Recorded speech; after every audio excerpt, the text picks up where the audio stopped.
내년 지불급여세가 인상된다는 소식입니다. 공개된 정보에 따르면 캐나다 연금 플랜과 고용보험 모두 내년엔 최소 기여 금액과 최대 기여 금액 모두 가파르게 상승할 예정이라고 합니다. CPP와 EI를 합치면 2022년 최대 기여 금액은 불과 2년 전인 2020년에 비교해 무려 18%가 상승할 예정입니다. 이러한 변화는 코로나19 유행으로 인해 상승한 평균 임금과 향후 10년간 연금을 더 늘리려는 정치적 결정, 그리고 불경기의 비용을 기업들과 노동자들에게 부담하는 자금 조달 모델이 모두 작용한 것으로 보입니다. CPP의 경우 2003년부터 2018년까지 변동된 적이 없습니다. 하지만 2019년부터 시작된 5년 인상 계획은 코로나19 유행에 상관없이 계획대로 진행됐는데요. 이렇듯 계획된 지불급여세 인상만 해도 큰 부담이 됐을 텐데 코로나19로 인해 평균 임금이 상승하고 물가 역시 급격히 상승하면서 많은 사람이 세금 신고 시 면제를 받을 수 있는 저소득층에 더는 해당하지 않지만 구매력은 오히려 떨어지게 된 것입니다.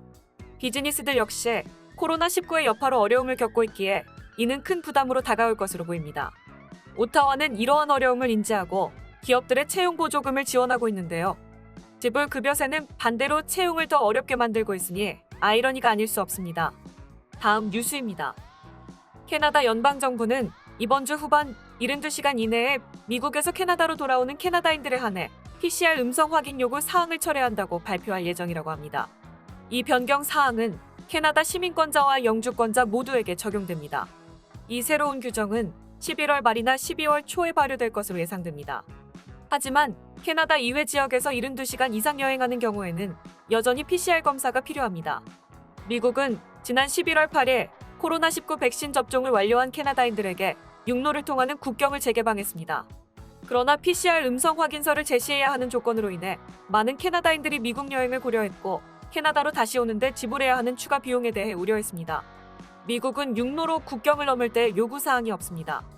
미국과 캐나다 모두 여행자는 코로나19 백신 접종 완료 증명서를 제시해야 합니다. 현재 캐나다에 입국하려는 모든 여행자는 자비로 PCR 검사를 받고 결과를 제출해야 하며 국경에 도착하기 72시간 이내에 실시해야 합니다. 존 호건 주지사와 BC 정부는 단기 여행에 대한 코로나19 음성 확인 검사 요구 사항을 없애야 한다고 주장해왔습니다. 캐나다 상공회의소도 연방정부의 PCR 요구 사항을 수정해 줄 것을 요청했습니다. PCR 검사 요건 변경에 대한 자세한 내용은 현재 확인되지 않았지만 이번 주 후반에 더 많은 정보가 발표될 예정입니다. 다음 뉴스입니다. 현재 로보콜이 캐나다의 모바일 네트워크에서 걸려오는 모든 전화의 약 25%를 차지하고 있다는 것을 혹시 알고 계셨나요? 이에 대해 이언 스콧 캐나다 라디오 텔레비전 통신위원회 위원장은 CRTC가 이 기술을 사용하여 문제를 해결하기 위해 업계와 협력하고 있다고 언급했는데요.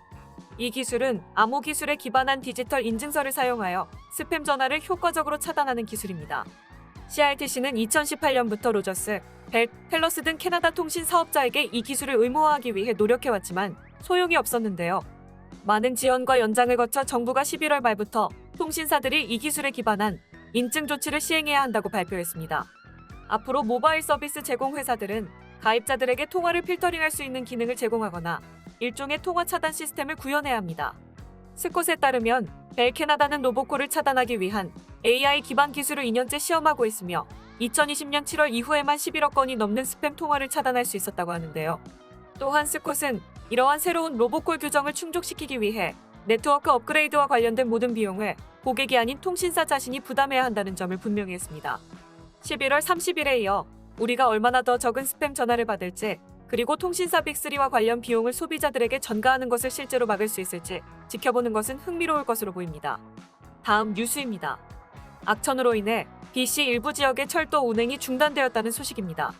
홍수와 산사태가 그 원인입니다. 캐네디어 퍼시픽 레일은 해당 지역에 승무원과 장비들을 배치했다고 성명을 통해 밝혔습니다. 또 엔지니어링 팀이 손상된 레일을 안전하게 복구하기 위해 최대한 빨리 작업에 나서고 있다고 전했습니다. 그러나 언제 서비스가 개통될지는 아직 알 수 없어 당분간 불편이 계속될 것 같습니다. CP 레일 측은 BC주 남부를 통과하는 철도의 산사태를 비롯 물이 휩쓸고 지나가는 일이 발생하여 이를 수리하는 작업을 진행 중이라며 직원과 국민들의 안전을 최우선 과제로 삼고 있다고 말했습니다. 밴쿠버에서 출발해 북쪽과 동쪽으로 향하는 방향 및 캄룹스 동쪽과 북쪽에서 출발해 밴쿠버로 향하는 방향의 교통 흐름이 이번 철도 운행 중단 상황에 영향을 받고 있는 것으로 보입니다. 매티 폴리크로니스 밴쿠버 항 대변인은 현재 철도 노선의 손상으로 인해 이용 가능한 철도가 없다. 손상평가를 실시해 복구 작업을 수립하는 중이라며 손상평가가 완료되는 대로 철도의 재개통 시기를 알 수 있을 것이라고 전했습니다. 물에 잠기고 산사태에 묻히고 정전되고 BC주가 온통 들썩이고 있네요. 집중호우의 후폭풍이 정말 큰 것 같습니다. 다음 뉴스입니다. 아보츠포드의 홍수 사태가 심각한 만큼 캐나다, 매스컴에서 이를 연이어 조명 중인데요. 농장이 다수 분포되어 있던 곳인 만큼 그곳에 있던 가축들 수 1000마리도 떼죽음을 당한 것으로 알려져 안타까움을 자아내고 있습니다. 수요일 라나 파펜 농업부 장관은 BC 아보츠포드의 농부들과 화상 채팅을 하며 가슴이 미어지는 느낌을 받았다고 전했습니다. 농부들의 말에 따르면 뒷마당에 있는 헛간은 죽은 가축들로 가득하다고 합니다. 파펜은 우리 생산업자들에게 너무나 힘든 시간이라며 이는 농업계의 재앙과도 같다고 표현했습니다. 파펜이 전하는 말에 따르면 농부들은 배로 동물을 옮기려고 시도했지만 일부는 결국 버려져야만 했다고 합니다. 심지어 안전한 곳으로 옮겨졌더라도 상태가 심각하여 곧 안락사가 될 동물도 많다고 합니다.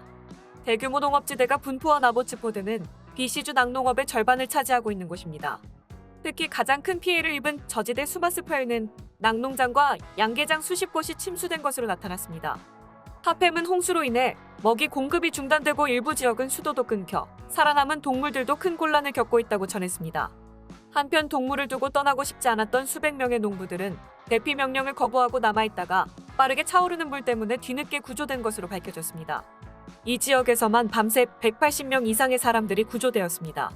이후 관련 소식을 들은 이들이 앞다투어 보트 등에 탈 것을 가지고 달려와 함께 동물들을 구출하는 데 일조했다고 하는데요. 그저 절망적이었던 대재앙의 한가운데에 닿은 따뜻한 손길이 그나마의 위로가 되어주는 소식인 것 같습니다. 다음 뉴스입니다. 2022년 초 개봉을 앞둔 디즈니 픽사 신작 영화 터닝 레드의 신규 예고편이 공개되었습니다. 디즈니 픽사의 팬이 아니더라도 토론토를 사랑하는 분이라면 반가운 소식일 텐데요. 바로 터닝 레드의 배경이 우리에게 익숙한 토론토이자 영화 곳곳에서 토론토의 대표 스팟들이 등장하고 있기 때문입니다. 터닝 레드는 레서 판다와 신비한 관계를 맺고 있는 13살 소녀 메이리의 이야기로 메이는 감정이 고조될 때마다 커다란 빨간 판다로 변하게 됩니다. 영화의 공식 예고편은 11월 17일에 공개되었으며 공개된 예고편에는 토론토 주민들이 바로 알아볼 수 있는 토론토의 상징적인 랜드마크들과 인물들로 가득 차 있습니다. 예고편 시작과 동시에 CN 타워가 등장하며 가자라고 말하는 다음 순간 토론토 거리를 가로질러 움직이는 빨간 TTC 스트릿 카를 볼 수 있습니다. 이어 TTC 안에서 메이리가 숙제하는 모습과 함께 빈티지한 켄싱턴 마켓이 등장하기도 하며 토론토의 컬러풀한 거리도 배경으로 등장합니다. 메이의 가족이 다이닝룸 테이블에서 아침 식사를 하는 동안 틴빛 상자가 나오기도 하는데요. 터닝 레드는 오스카상을 수상한 도미 시 감독의 작품으로 산드라 오와 시니로 잘리치안이 주연을 맡았습니다. 한국에서는 메이의 새빨간 비밀이라는 제목으로 공개된 이 영화는 2022년 3월 11일에 개봉을 앞두고 있습니다. 다음 뉴스입니다. 온타리오의 디지털 아이디 공개 계획은 코로나19 팬데믹으로 인해 2022년까지 연기되었습니다. 디지털 아이디는 2021년 말 출시가 예상됐었지만 지역 내 디지털 백신 인증서를 위한 노력이 쏟아지면서 디지털 아이디가 디지털 정부 산하기관 1순위가 되지 못했습니다. 디지털 아이디는 스마트폰, 컴퓨터, 태블릿의 디지털 지갑과 호환될 예정입니다. 이는 나이 증명, 우체국에서 소포 수령, 은행 계좌 개설 등에 사용될 수 있습니다. 디지털 아이디가 도내에 언제 출시될지는 아직 확정되지 않았지만 디지털 정부 관련부는 내년쯤 출시될 것이라고 밝힌 바 있습니다. 시기 및 구체적인 내용 등 아이디 구상의 출범에 대한 자세한 내용은 2022년 발표될 예정입니다.